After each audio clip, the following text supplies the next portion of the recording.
दुआ नहीं होती, एक माँ है जो मुझसे कभी खफा नहीं होती।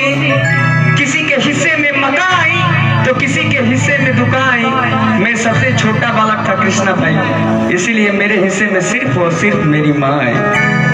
तो आइए एक माँ का छोटा सा भजन और उसके बाद तमाम कलाकार यहाँ उपस्थित हैं, सबको सुनना है और सब लोग अपना आशीर्वाद देंगे इस सभी कलाकारों को।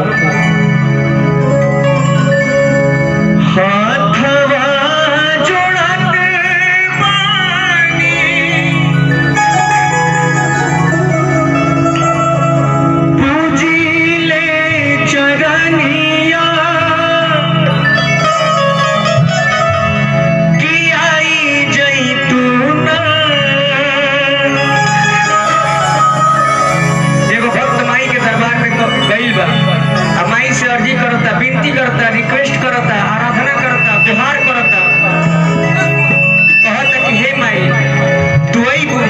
हमारा विश्वास बा कि आज न तक काल तू अइबू।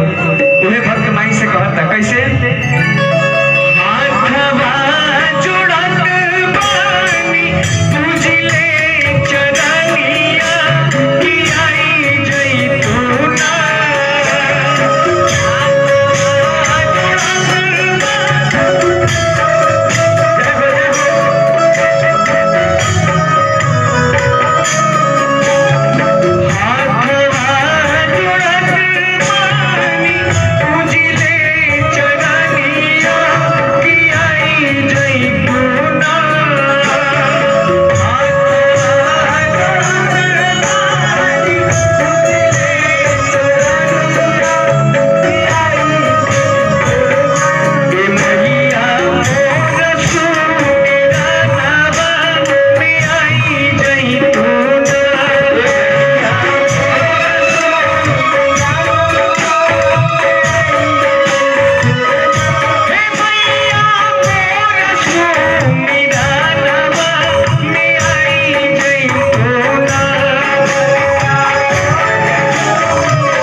चलत रहो।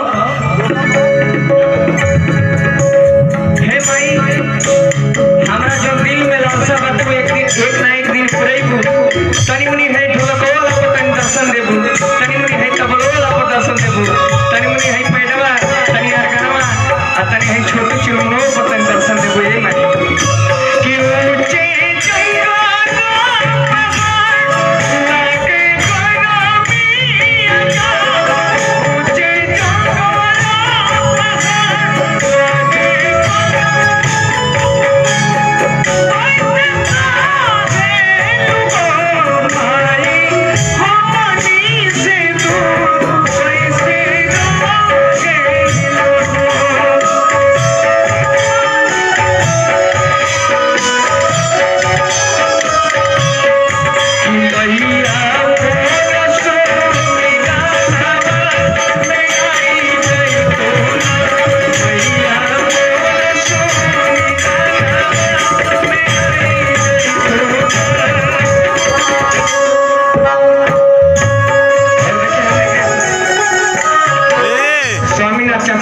बहुत रुपए का पुरस्कार है। स्वामीनाथ पान भंडार की तरफ से हजारों रुपए का पुरस्कार है। बाबा के गोड़ लागत नहीं, ऐसे ही आशीर्वाद लोग सब बनैले रही। हाँ कहना है कि कद्र करना है तो जीने के लिए सीख लो, कद्र करना है तो जीने के लिए कुछ सीख लो, नहीं तो मरने के बाद पराए भी रो दिया करते हैं। जब तक जिस्म में जान है, जब तक जिस्म में जान है तब तक कोई लोग देखने भी नहीं आता, और जब रूह से जान निकल जाती है तो लोग कफन हटा कर देखते हैं। तो आई कहेंगे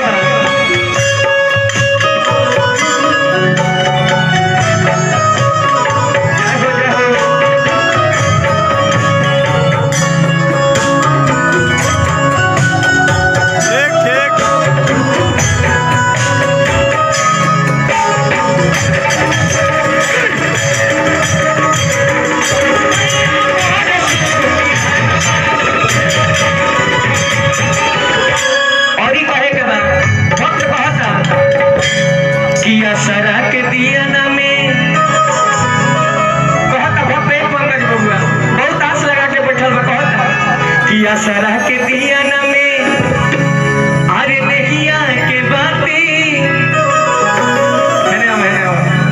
और देखिए इनके बहुत सुंदर मित्र हमने के रिंकू जी बहुत सुंदर मित्र हेसन बलुआ कहे के बाद कि असरा के दिया न में नहिया के बातें अरे राखो जराई के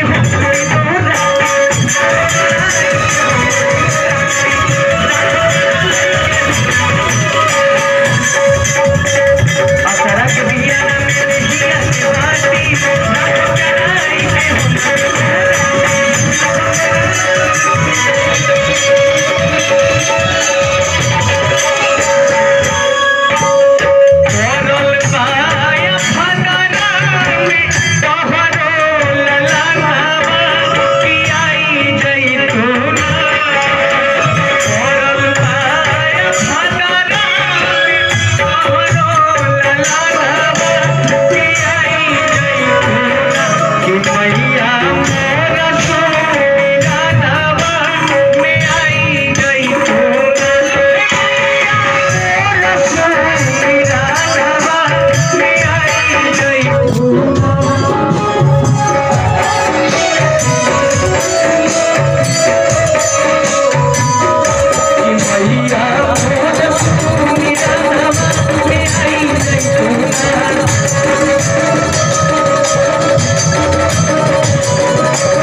सबके पीछे